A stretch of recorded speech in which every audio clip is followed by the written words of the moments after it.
Hello all, good morning friends. இது Monday morning.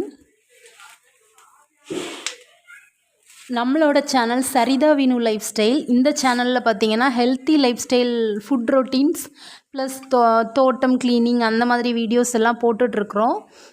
இந்த மாதிரி வீடியோஸ் பார்க்கணும் அப்படின்னா நம்மளோட சேனலை சப்ஸ்கிரைப் பண்ணி வச்சுக்கோங்க. அப்படியே அந்த பெல் சிம்பிளையும் கிளிக் பண்ணி வச்சுக்கோங்க. இன்றைக்கி பார்த்திங்கன்னா என்னோடய ஹஸ்பண்டுக்கு ஒர்க்கு கிடையாது, லீவ் தான். அதனால் வீட்டுக்கு பின்னாடி கொஞ்சம் வாழைகள் மரங்கள்லாம் வச்சு விட்ருக்கோம். அதில் கொஞ்சம் வேலை பார்த்துட்ருக்குறாங்க. வாழையை சுற்றி மண்ணெல்லாம் அணைச்சி வச்சு அதில் கிடக்க புல்லெல்லாம் வெட்டி எரிச்சிட்ருக்குறாங்க. வேஸ்ட்டாக நிறைய ஓலையெல்லாம் கிடந்துச்சு, அது எல்லாத்தையும் போட்டு எரிச்சிட்ருக்குறாங்க. க்ளீனிங் ஒர்க் நடந்துகிட்டே இருக்குது. நம்ம வாங்க வீட்டுக்குள்ளே போய் ஹெல்த்தி ரெசிபிஸ் பார்க்கலாம்.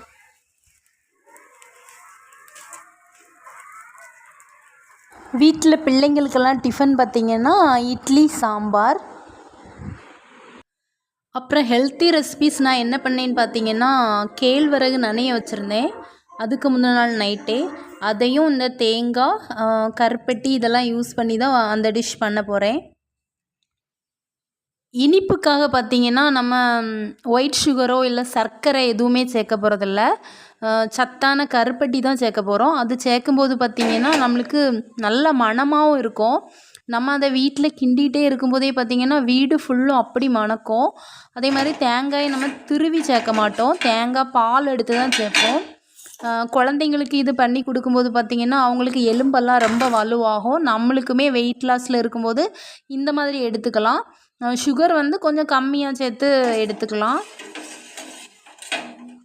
ஃப்ரெண்ட்ஸ், நீங்கள் உங்கள் குழந்தைங்களுக்கு வீட்டில் இந்த மாதிரி பண்ணி கொடுப்பீங்களா? அது கமெண்ட்டில் சொல்லுங்கள்.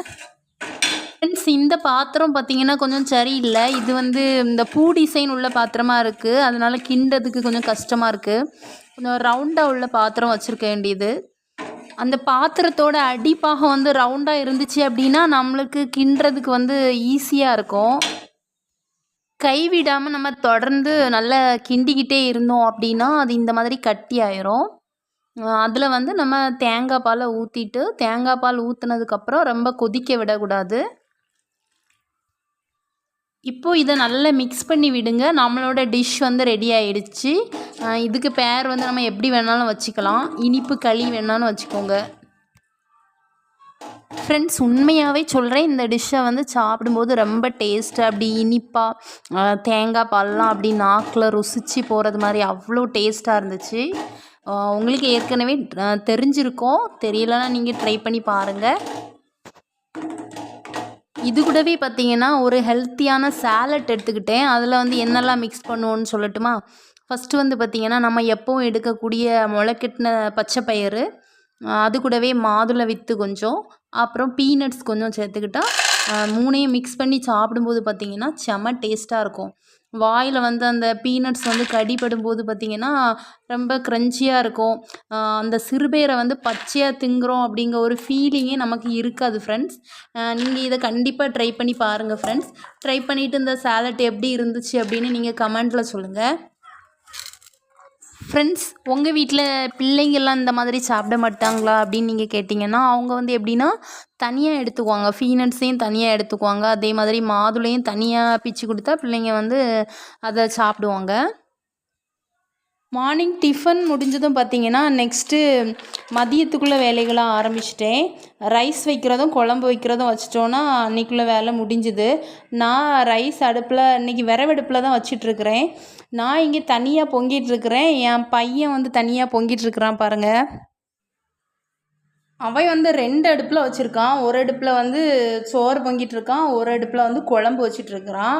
அந்த சிரட்டை மாதிரி வச்சுருக்கான்ல, அதுதான் ஒரு அடுப்பு பார்த்துக்கோங்க. எல்லாரும் பார்த்துடுங்க என் மகன் சோறு பொங்குறத. எனக்கு சோறு கொதிக்கிறதுக்கு முன்னாடி மோகித்துக்கு சோறு கொதிச்சிட்டு.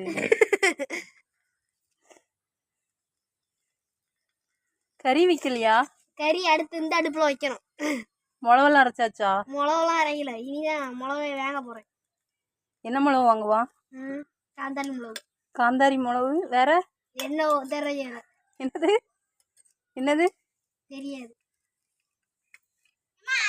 என்ன கறி வைப்பா அதை மட்டும் சொல்லு. நான் மீன் கறி வைக்க போறேன். ஆனா வெண்டைக்காய் கறி வைக்க போறேன். வெண்டைக்காய் எங்க இருக்கு? வெண்டைக்காய் இதான் வெண்டைக்காய், நம்ம ஒரு வெண்டைக்காய்.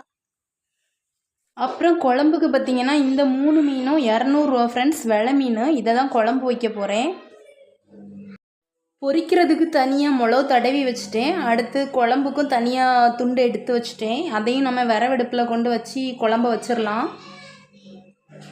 குழம்பு அடுப்பில் கொண்டு வச்சு குழம்பு நல்லா கொதிச்சிட்ருக்குது. அப்புறம் ஃப்ரெண்ட்ஸ், இந்த மாதிரி இயற்கையான சூழ்நிலையிலேருந்து சமைக்கிறதுக்கு யாருக்கெல்லாம் பிடிக்கும்னு சொல்லுங்கள். கறி வந்து நல்லா கொதித்து காஞ்சோன்னே லாஸ்ட்டு கருவேப்பிலை இருக்குல்ல ஃப்ரெண்ட்ஸ், அதை போட்டுட்டு நம்ம இறக்கி வச்சிட வேண்டியதான். கறி நல்லா வற்றின உடனே கறியை ரெடி ஆகிட்டு, அடுத்து வீட்டுக்குள்ளே பார்த்திங்கன்னா மீன் மிளகு தடவி வச்சுருந்தேன்ல, அது பொரிச்சிட்டேன். நம்ம வெளியே ரைஸ் வச்சுருந்தது, அப்புறம் குழம்பு வச்சுருந்தது எல்லாத்தையுமே வீட்டுக்கு கிச்சன் ஸ்லாப்பில் கொண்டு இறக்கி வச்சாச்சு. அப்புறம் மீன் பார்த்திங்கன்னா அடுப்பில் பொரிஞ்சிட்ருக்குது. மீனுக்கு நான் கம்மியாக தான் ஆயில் விட்டு பொரிப்பேன் ஃப்ரெண்ட்ஸ். ஏன்னா மீதி ஆயில் வந்தாலும் நம்ம வேஸ்ட்டாக தூர தான் ஊற்றுவோம். அதனால் கரெக்டாக ஆயில் விட்டு அப்படி மாற்றி மாற்றி போட்டு பொரித்து எடுத்துருவேன் ஃப்ரெண்ட்ஸ். இது பார்த்திங்கன்னா நம்ம வீட்டில் எங்கள் தென்னை மரத்தில் உள்ள தேங்காயில் ஆட்டின எண்ணெயில் உள்ளது தான். அப்புறம் பார்த்திங்கன்னா சமையல்லாம் பண்ணி முடித்ததுக்கப்புறம் லஞ்சு சாப்பிட்டு முடிச்சிட்டோம் ஃப்ரெண்ட்ஸ். அடுத்து பார்த்திங்கன்னா இப்போது ஓவராக வெயில் இருக்கிறனால எல்லாத்துக்குமே பாடி ரொம்ப ஹீட் ஆகுது. அதனால இளநீ வாங்கி கேட்டிருந்தோம். அந்த இளநியை தான் அதுக்கப்புறம் ஒரு 4 மணி போல் வெட்டி குடிச்சிட்ருந்தோம். நெக்ஸ்ட் பார்த்திங்கன்னா பூ வாங்கியிருந்துச்சு. அதையும் நான் டிவி பார்த்து இருந்து தொடுத்து முடிச்சிட்டேன். அப்புறம் ஃப்ரெண்ட்ஸ், நம்மளோட சேனலில் பார்த்திங்கன்னா இந்த மாதிரி ஹெல்த்தியான ரெசிபீஸ் அந்த மாதிரி ஷேர் பண்ணுவேன். எங்களோட லைஃப் ஸ்டைலையும் ஷேர் பண்ணியிருக்கிறேன். இந்த வீடியோ பிடிச்சிருந்தனா நம்ம சேனலுக்கு ஒரு லைக் பண்ணுங்கள், ஷேர் பண்ணுங்கள், சப்ஸ்கிரைப் பண்ணுங்கள் ஃப்ரெண்ட்ஸ். தொடர்ந்து எங்களுக்கு சப்போர்ட் பண்ணுங்கள். டேக் கேர், பாய்.